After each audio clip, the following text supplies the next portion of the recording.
যাওয়ার জন্য রেডি হয়ে গেছি। এখন কলেজে প্রোগ্রামে যাচ্ছি। তো আমি দেখো রেডি হয়ে গেছি একদম, দেখতেই পাচ্ছ তোমরা। তো এখন যাব কলেজে। তো আর হ্যাঁ, এটা পড়েছি কারণ এটা না পড়লে ঢুকতে দেবে না কলেজে। কলেজে অ্যালাউ নেই, বাইরের কোনো স্টুডেন্ট বা বাইরের কোনো লোকজনকে অ্যালাউ করছে না এবার। তো এখন কলেজে যাব। সাইকেল চালিয়ে আমি প্রচণ্ড হাঁপিয়ে গিয়েছি। আর আমার পিছনে যে আছে ফ্রেন্ডটা আমাকে চালাতেও পারছে না, ফোনও ধরতে পারছে না, কোনোটাই পারছে না। এদিকে আমি নেল পালিশ করিনি, টোটোর মধ্যে বসে বসে নেল পালিশ করছিলাম, কারণ সব সেজে গেছি কিন্তু এটা আমি ভুলে গেছিলাম। তো নিয়ে গেছি সাথে করে। তো ওখানে আমার কাণ্ড দেখে সবাই হাসছিল, কিছু করার নেই। আমি দেখ না আটা আমি কলেজে পৌঁছে গেছি। তো এখানে অনেক লোকজন আসছে, এখনো আসেনি, এখনো প্রোগ্রাম শুরু হয়নি, ওখানে প্রোগ্রাম হবে। তো আমি একটু কলেজটা ঘুরিয়ে দেখাচ্ছি।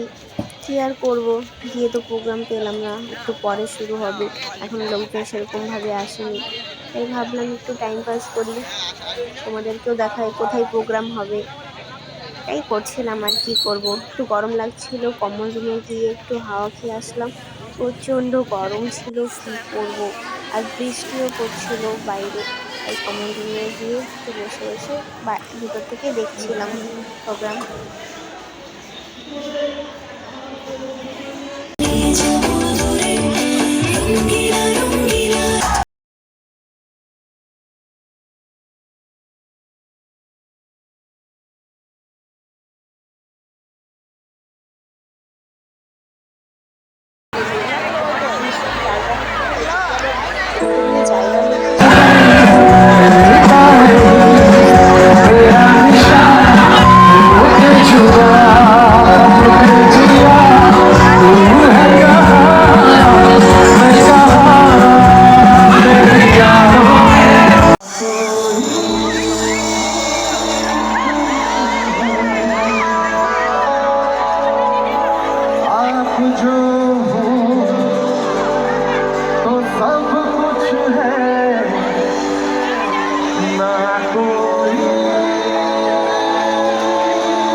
একদিকে প্রচণ্ড বৃষ্টি, 8:23 কলেজ থেকে বের হলাম, তবুও গাড়ি যাচ্ছিল না। আমার তো প্রচণ্ড ভয় লাগছিল বাড়ি যেতে, খুব খাওয়া খাবো।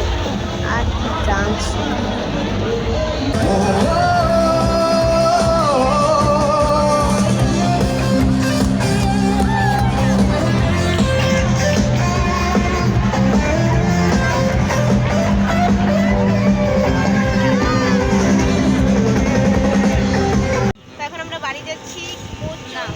দেখতেই পাচ্ছ রাত 10টা বাজে, এখন বাড়ি যাচ্ছি।